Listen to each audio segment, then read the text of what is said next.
So one of the things about learning fingerstyle guitar is that it's tricky, right? You're trying to get multiple things to go on at the same time. And because we're human and we're guitar players, we want to play the trickiest stuff.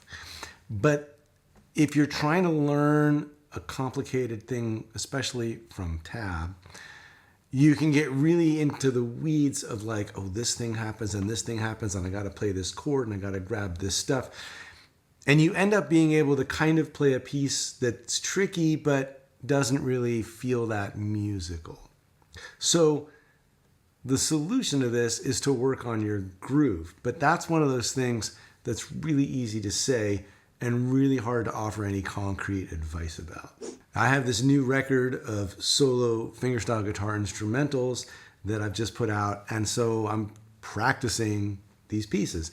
And they were built to allow a certain amount of room for improvisation, so I have two things going on. One is I need to practice how to improvise on the tunes.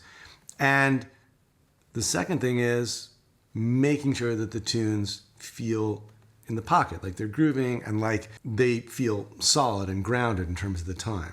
And those two things are not unrelated. And in fact, what I've been figuring out is that before I even work on the improvising, the most important thing to do is to work on the groove, which means kind of pulling back the arrangement to the point where it's like, well, what's the bass doing and what kind of chords, what's the chord progression? And so what is going on with the chord structure before you even start to improvise on something? Can you make sure that it really grooves just as you're laying down the alternating thumb or the steady bass or whatever it is, and some of the voicings that you're going to be basing your improvising off of? And inevitably, as I think about the things that I'm practicing myself, those things creep into the things that I'm teaching as well. And since right now I'm teaching a bunch of walking bass blues techniques, both here on the channel and in my membership, the Fingerstyle 5, I have noticed that this matters when it comes to that kind of playing as well. If you're playing this sort of walking bass line and you want to put a bunch of blues licks on top,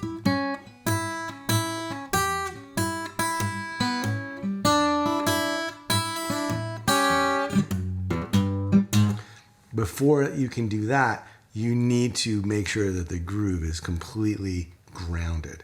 So that is what I'm going to talk about in today's lesson. How to make sure that you've got your groove together before you start improvising.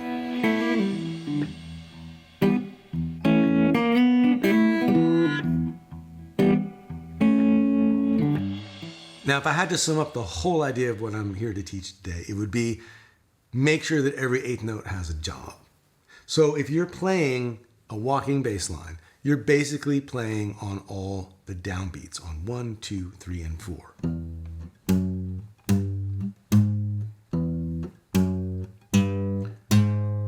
Now those are quarter notes.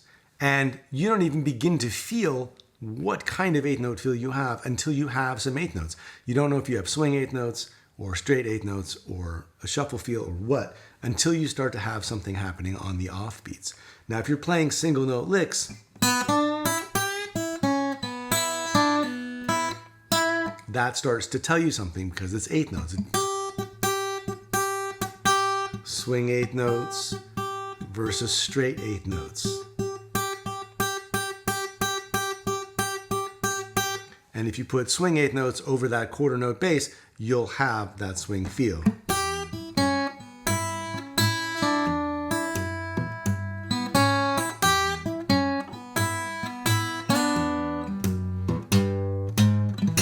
But if you're being a good musical citizen, you're not going to play eighth notes all the time. You're going to leave some space. You're going to leave some breathing room. You're going to have some notes that you hold for longer, that kind of thing. And so what happens to the pulse when you're not playing notes in the melody?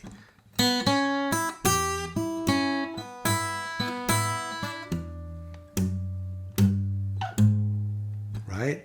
There you've got the bass just sitting there for a measure. Now you can work backwards from the improvising and figure out what's supposed to be happening there. Or you can just start from the ground up before you start to put anything in the melody, and figure out how you're going to make the groove happen before the melody exists. Now, there are a few different ways you can do this, but the way I'm going to suggest in this lesson is to ghost the offbeats. So the offbeats are the and. So 1 and 2 and 3 and 4 and.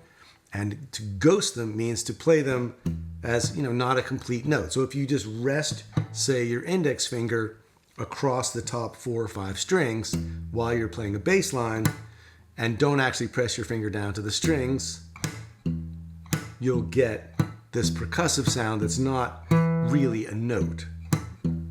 So you're ghosting that note. You're not getting the full sound of that note.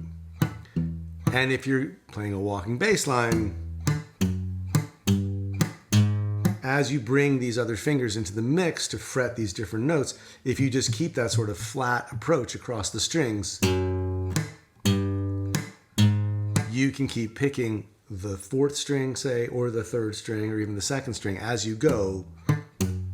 And now, as you play quarter notes in the bass, you now also are hearing that subdivision. You're hearing 8th notes all the way through the measure. So if you just start with that, and you think of the bass line as being this shuffle feel as opposed to just this quarter note feel, now you've got this rhythmic foundation, and you have this rhythmic default that you can drop back to anytime you're not actually playing a melody on top. And if you practice that first, then you can revert back to it anytime the melody is silent.